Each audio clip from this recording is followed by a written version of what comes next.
하나님 우리 아버지와 그리스도 예수로부터 오는 은혜와 평강이 우리와 함께하기를 구합니다.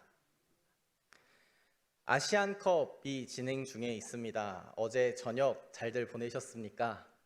주의를 앞두고 화를 내면 안 되는데 화가 날 경기력에 제 아내와 열심히 축구를 보다가 휴대폰을 이렇게 집어 던졌던 것 같습니다.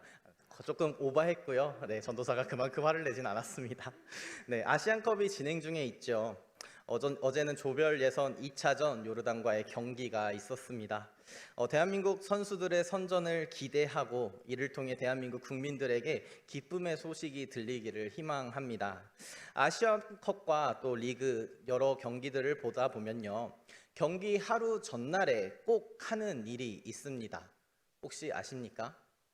경기만 하는 것이 아니라요. 경기 하루 전날에 꼭 이것을 합니다. 그것은 바로 기자회견입니다.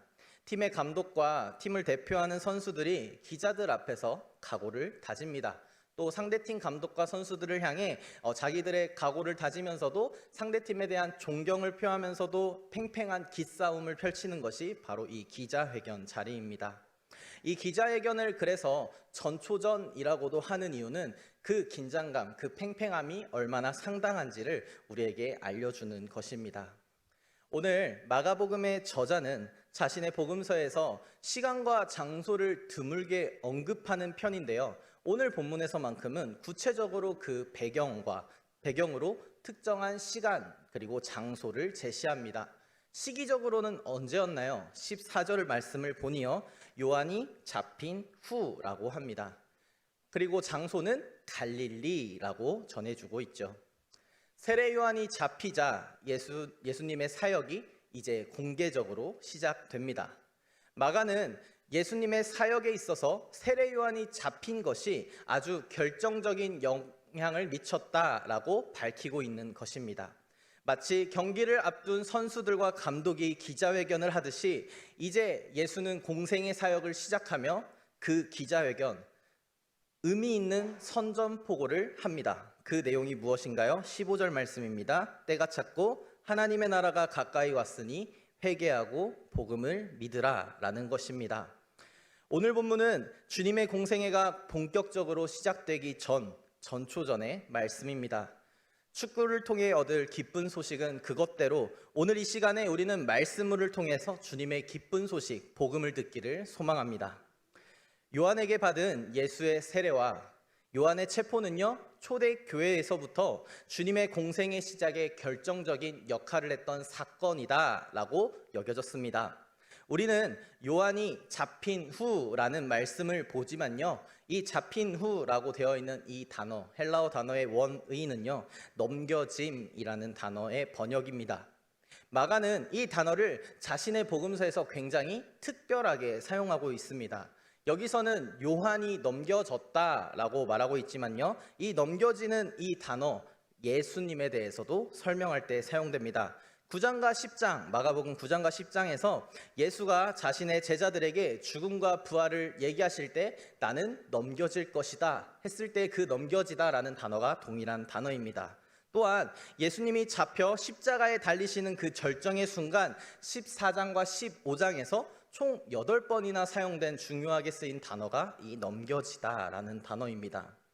또한 마가는 이 단어를 우리 그리스도인들, 성도를 설명할 때도 사용합니다. 13장 9절과 11절 그리고 12절을 말씀을 통해서요, 신자들은 마땅히 넘겨짐의 고통을, 역경을 겪게 될 것이다 라는 것뿐만 아니라 이 역경을 통해 하나님의 뜻이 이루어질 것임을 마가는 이 넘겨짐이라는 단어를 통해 전달하고 있습니다. 그렇다면 이 넘겨짐은 어떤 넘겨짐입니까? 넘겨진 그 이후에 예수의 사역이 시작이 되었고, 예수는 넘겨짐으로 인해 십자가를 통해 우리를 향한 구원의 뜻을 이루셨고, 신자는 그 역경의 넘겨짐을 통해 우리는 주님의 뜻, 일을 보게 될 것이라는 것입니다. 하나님의 복음, 이를 통해 복음서는 우리에게 하나님의 복음이 편안함 가운데서가 아니라 역경과 고난 중에서, 넘겨짐 중에서 선포되는 것임을 마가는 우리에게 암시하고 있습니다. 또한 그 장소로 보면 어떠합니까? 갈릴리였습니다. 그 장소가 경건의 중심이라 할 만한 예루살렘에서의 선포가 아닌 갈릴리라는 점도 마가가 전하고자 하는 바를 충분히 설명하고 있습니다. 하나님의 복음은요, 안락함 가운데에 선포된 것이 아닙니다. 화려한 장식의 아름다운 성전에서 선포되지도 않았습니다. 고난과 역경 속에서, 무시와 멸시 속에서 꼽힌 복음, 바로 그것이 오늘 주님이 우리에게 믿으라 하신 그 복음의 내용입니다. 우리는 여기서 복음에 대해 잠깐 이야기를 해보려고 합니다. 14절에 쓰인 것처럼요, 복음은 예수가 전한 메시지의 그 내용을 말하는 데 쓰였습니다. 그런데 이 용어는요, 초기 기독교의 전승을 거치면서 점점 더 예수에 대한 이야기들을 아우르는 데에 복음이라는 단어를 썼습니다. 그 차이를 보려면 마가복음 1장을 보면 알 수 있는데요, 14절에 보면 하나님의 복음을 전파하여 라고 하면서 예수가 전했던 그 메시지를 복음이라는 것을 알 수 있습니다. 하지만 1장 1절을 보면 어떠한가요? 하나님의 아들 예수 그리스도의 복음의 시작이라. 여기서의 복음은 어떤 걸까요? 예수의 말뿐만 아니라 예수의 생애, 그가 누구인지 하는 그것 모든 예수에 대한 이야기들을 아울러서 복음이다라고 표현했습니다. 또한 예수의 생애에 대한 기록들을 우리는 복음이라고 부릅니다. 복음서라고 하지요. 그리고 이 복음서를 포함하는 성경 66권의 말씀을 복음이라 우리는 합니다. 이렇게 우리가 생각해 본다면 이 복음이라는 단어에도 다양한 층이, 다양한 의미가 있음을 우리는 기억해야 할 것입니다. 그렇다면 14절에서의 이 복음, 어떤 말일까요? 바로 예수가 전했던 메시지입니다. 그 메시지의 내용, 하나님의 복음이었습니다. 하나님에 대한 복음이 아닌 하나님에게서 오는 복음, 이 복음이 예수를 통해서 선포되고 있는 것입니다. 하나님의 복음, 이것은 예수가 가르치고 전파하신 것의 요약이며 15절에서 임박한 하나님의 나라에 의해 이제 예수는 더 이상 지체함 없이 마땅히 선포해야 했던 메시지입니다. 그 메시지, 때가 찼고 하나님의 나라가 가까이 왔으니 회개하고 복음을 믿으라 라는 말씀입니다. 사랑하는 수원교회 성도님들, 주님이 선포한 하나님의 복음, 이 복음의 메시지, 갈릴리에서 선포한 그 메시지가 오늘 이곳에서 우리에게 들리기를 소망합니다. 새 시대를 여는 분, 우리의 주님이 선포하십니다. 그분은 2000년 전 갈릴리에 사셨던 분이지만 이제는 우리를 위해 선포된 말씀으로 우리 가운데 계십니다. 그때나 지금이나 본질은 같습니다. 우리가 예수의 메시지에 직면하게 될 때 하나님 나라에 직면하게 된다라는 것입니다. 이제 그 때가 찼습니다. 하나님의 나라가 우리 앞에 있는 것입니다. 그렇다면 우리는 마땅히 그것에 반응하셔야 합니다. 우리는 회개하고 복음을 믿어야 한다라는 것이 바로 오늘 말씀을 통해 우리에게 주시는 주님의 뜻이십니다. 그분의 말씀 앞에 우리는 반응합시다. 우리가 적절히 응답하는 일 역시 그때나 지금이나 똑같을 것입니다. 회개하고 복음을 믿는 것, 그것이 바로 우리 성도가 해야 할 일입니다. 사랑하는 성도 여러분, 우리 함께 회개하고 복음을 믿기를 축복합니다. 기독교를 조금이라도 아는 사람에게 바로 이 메시지, 회개하고 복음을 믿으시오 라고 외친다면 아마 모든 사람들은 그 말을 죄를 버리고 그리스도인이 되시오 라는 뜻으로 이해하게 될 것입니다. 물론 주님께서는 사람들이 죄를 멀리하기를 바라셨습니다. 그러나 이 회개에는 조금 또 다른 의미가 있다는 것을 성경을 통해 우리는 알 수 있습니다. 예수께서 당시 이스라엘을 향해 회개를 촉구하셨다면 그것은 이스라엘이 자신의 죄를 고백한다라는 우리 시대의 이해보다는 그들의 하나님 여호와께 충성을 바치는 길로 돌아서야 한다라는 뜻으로 이해했을 것입니다. 성경을 조금이라도 아는 사람이라면, 그 시대의 성경을 조금이라도 아는 사람이라면 마침내 하나님의 때가 이르렀을 때에 회개, 돌아섬이 일어난다는 사실을 알 수 있었을 것입니다. 그렇다면 주님이 오늘 이스라엘을 향해 회개하라 라고 하신 이 요청은 지금이 위대한 그 시간, 자유의 시간, 하나님이 구원하시는 그 때라는 것에 선포가 되는 것입니다. 그래서 회개하고 복음에 대한 믿음, 이 두 가지가 나란히 있는 것입니다. 회개에 대한 요청은 믿음의 요청과 함께 시작됩니다. 예수님 당시 사람들은 온갖 것들을 믿었습니다. 자신들의 조상 아브라함으로부터 이어온 그 약속을 믿었습니다. 약속받은 땅을 믿었습니다.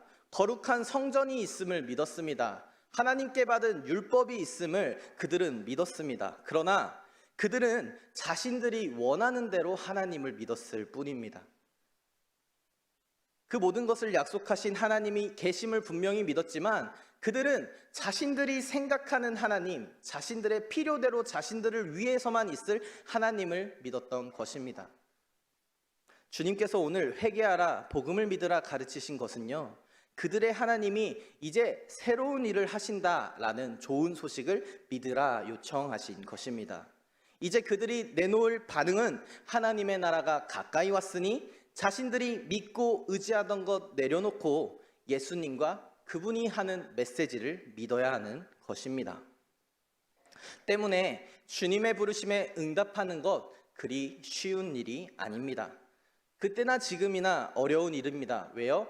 내가 의지했던 모든 것 내려놓고 따라야 하는 길이기 때문에 그렇습니다. 그러나 오늘 시몬과 안드레, 야고보와 요한이 주님의 부르심에 대한 적절한 반응을 우리에게 알려줍니다. 이 내 제자가 그러했듯 오늘도 내일도 하나님의 미래에 있을 모든 제자들, 그리스도인들이라면 누구나 마땅히 그렇게 해야 될 일입니다. 당시 이스라엘 문화에서 가업이라고 한다면, 직업이라고 한다면 그것은 가업이었습니다. 할아버지의 일이 아버지의 일이 되고 아버지의 일이 나의 일이 되는, 또 나의 일이 나의 자식에게까지 가는 가업이었습니다. 20절을 보면 야고보와 요한은 아버지 세베대와 함께 배에 있었습니다. 처음 제자 4사람이 그들의 가문이 각각 얼마나 갈릴리 바다에서 어부로 살았는지는 우리에게 전해지지 않습니다. 그러나 이것만큼은 확실한 것은 그들에게 어업이라는 것은 자신들이 선택할 수 있는 최고의 일이었고 자신들이 안정적인 삶을 영위하는데 필요했던 일이라는 것입니다. 오랫동안 해온 일이기도 합니다. 부모에게서 혹은 더 윗세대까지 이어온 가업이니 어업에 대한 지혜도 충분했을 것입니다. 갈릴리 바다에서의 어업을 꿈꾼다면 이들만한 전문가가 없으니 이들에게 물어보면 될 일입니다. 물고기가 조금 잡히지 않는다 해도 조금 더 노력하고 다른 날 나가보면 물때를 잘 맞춰보면 좋은 일기를 맞춰보면 될 일이었습니다. 그런데 그들의 그런 삶에 나사렛에서 한 젊은 예언자가 왔습니다. 대뜸 자신들 시몬과 안드레, 야고보와 요한에게 모든 것을 버리고 자신을 따라오라 라고 말합니다. 근데 더 놀라운 것은 무엇인가요? 그들이 정말 그 말을 따릅니다. 예수를 따라가 나섭니다.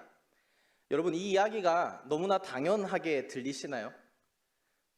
되게 충격적인 이야기 아닌가요? 첫 제자들이 얼마나 안정적인 삶을 살고 있었는데요. 이 일만 한다면 자신들은 평안히 죽을 수도 있었습니다. 제 때를 살다가 제 삶에 죽을 운명이었는데 예수를 따라 십자가에 달릴 사람을 쫓아가진 않았겠죠. 그런데 그들은 이 충격적인 일을 그때 했다라는 것입니다. 자신에게 익숙한 모든 것을 버리고 주님을 따랐습니다. 안전한 울타리를 버렸습니다. 그리고 주님을 따랐습니다. 가족과의 연대가 굉장히 중요했던 때에 가족마저 버리고 따랐던 것이 이들입니다. 여러분, 주님의 부르심, 우리를 부르셨습니다, 주님이라고 우리는 고백합니다. 주님의 부르심에 우리 응답하셨습니까? 제자들과 같은 마음으로 결단하셨습니까? 주님의 첫 제자들 외에도 하나님의 부르심에 응답했던 이들을 우리는 잘 알고 있습니다. 창세기 12장에 보면 먼저 아브라함이 나오죠. 하나님이 아브라함에게 말씀하십니다. 너는 너의 고향과 친척과 아버지의 집을 떠나 내가 내게 보여줄 땅으로 가라. 아브라함은 오늘 시몬과 그 일행처럼 지시받은 대로 자신이 보냄받은 곳으로 갔습니다. 마가는 믿음으로의 부르심과 그 응답을 이야기하며 그 응답에 있어서 하나님의 백성은 지금까지 이어오던 가업을 두고 갈 것을 전하고 있는 것입니다. 새 포도주는 새 부대에 넣어야 한다는 말씀이 있듯 임박한 하나님의 나라에는 이제 새로운 백성들이 필요합니다. 하나님은 새로운 백성과 함께 새로운 시를 써 내려가실 것입니다. 그 시의 제목이라고 한다면 바로 하나님 나라입니다. 그 나라는 이스라엘이 지금껏 기다렸던 것입니다. 새로운 어떤 것은 아닙니다. 새로운 종교도 아닙니다. 다만 그 하나님의 나라라는 것이 지금껏 자기들이 생각했던 것과 달랐을 뿐입니다. 하나님 나라의 선포는 살아계신 하나님이 움직이기 시작하셨고 이제 그분의 나라가 온다는 좋은 소식, 복음입니다. 여러분, 복음이신 주님께서 선포한 하나님의 복음, 바로 이것입니다. 하나님의 나라가 가까이 왔습니다. 이 소식에 대해 우리도 제자들처럼 확실한 답변이 필요합니다. 이렇게 생각해 보면 여러분, 신앙은요, 위대한 여정입니다. 우리는 종종 신앙을 사실에 대한 신뢰, 믿음 정도로 여기는 경우가 있습니다. 하나님이 계신다는 사실을 믿는 것, 그분이 이 세상을 창조하셨다 믿는 것, 그분이 아들 예수를 주신 것, 그 아들 예수가 우리 죄 때문에 죽은 것, 그리고 부활하신 것, 다시 오실 것, 이런 것들을 사실로 믿느냐를 신앙의 좋고 나쁨으로 이야기하고 있다라는 것입니다. 그러나 오늘 말씀을 통해 복음서 저자가 우리에게 분명히 전하는 복음은 신앙의 여정이 있다는 것입니다. 자신이 그동안 믿고 의지했던 것을 버리는 데서 시작하는 여정입니다. 내가 무엇을 하는데 안정을 주는 모든 것을 버리는 것이 바로 이 복음의 시작입니다. 오늘 주님의 나를 따라오라는 부르심에 대한 응답, 회개하고 복음을 믿는 것입니다. 그 모습은 주님의 첫 제자가 그렇게 했듯, 신앙의 선조들이 그렇게 했듯 세상이 주는 평안이 아닌 주님 주실 평안을 붙잡는 것입니다. 여러분, 주님께서 오늘 말씀을 통해 우리에게 역시 말씀하십니다. 나를 따라오라. 여러분, 주님께서 우리를 부르십니다. 첫 네 제자들, 그들은 곧장 따라 나섰다라고 짧게 기록되어 있습니다. 그 부르심은 특별한 것이 아니었습니다. 성경의 수많은 인물들을 하나님이 부르셨고 그들 또한 부르심에 따라 나섰습니다. 주님의 부르심은 성경에서만 끝나는 것이 아닙니다. 창조부터 지금까지, 또 지금부터 하나님이 계신 영원까지 모든 그리스도인들을 불러 모으실 것입니다. 여러분, 그때 우리들은 어떻게 반응하시겠습니까? 그 부르심에 어떻게 응답하시겠습니까? 바라기는 우리 수원교회 모든 성도님들도 곧 주님을 따르는 성도님들 되시기를 축복합니다. 우리가 의지하는 돈과 명예, 땅이나 건물, 권력이 아닌 주님을 의지하기를 소망합니다. 편안함이나 안전함을 뒤로 한 채 미래를 알 수 없는 주님과 함께 걷는 여정에 함께하는 여러분 되기를 소망합니다.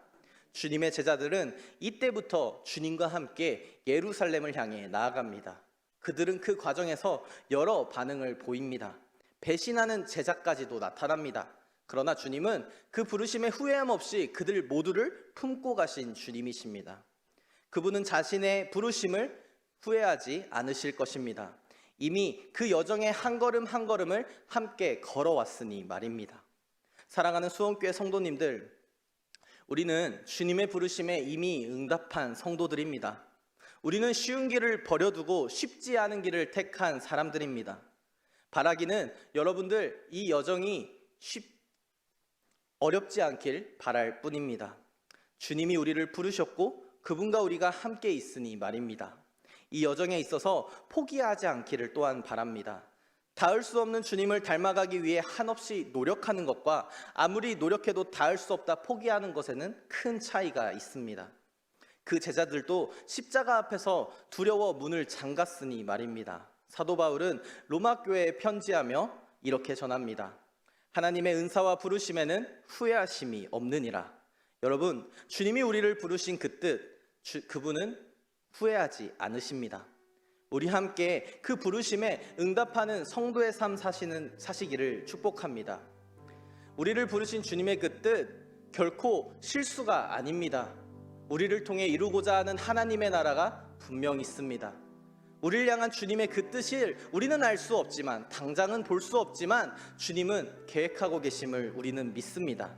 그렇다면 우리는 나를 따라오라 하신 그 말씀에 기꺼이 곧 순종하며 나아가는 길밖에 없습니다. 사랑하는 성도님들, 나를 따라오라 주님의 음성이 들리십니까? 나를 따라오라 하신 주님의 말씀이 들리십니까? 그렇다면 우리는 곧 따라 나섭시다. 곧장 따라 나섭시다. 함께 따라 나섰습니다.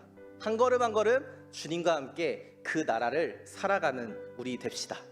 모든 지각에 뛰어난 하나님의 평강이 그리스도 예수 안에서 우리의 마음과 생각을 지키실 것입니다. 아멘. 주님의 부르심을 기억하며 우리 함께 찬양하길 소망합니다. 하나님의 부르심이라는 찬양인데요, 가사를 아시는 분들 함께 부르시고요, 가사를 모르신다 하시면 가사를 한번 묵상해 보셨으면 좋겠습니다. 사도 바울의 그 고백으로 만든 찬양입니다. 우리 함께 찬양합시다. 하나님의 부르심에는 후회하심이 없네. 내가 이 자리에 선 것도 주의 부르심이라.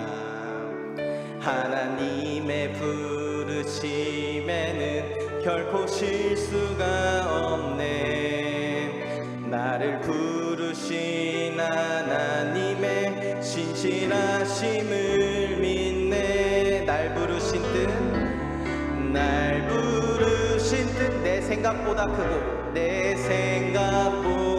크고 날 향한 계획 나의 지혜로 증량 못하나. 가장 좋은 길로 가장 완전한 길로 오늘도 날 이끄신 믿네. 작은 나를 부르신 뜻을 나는 알 수 없지만 오직 감사와 순종으로 주의 길을 가리라.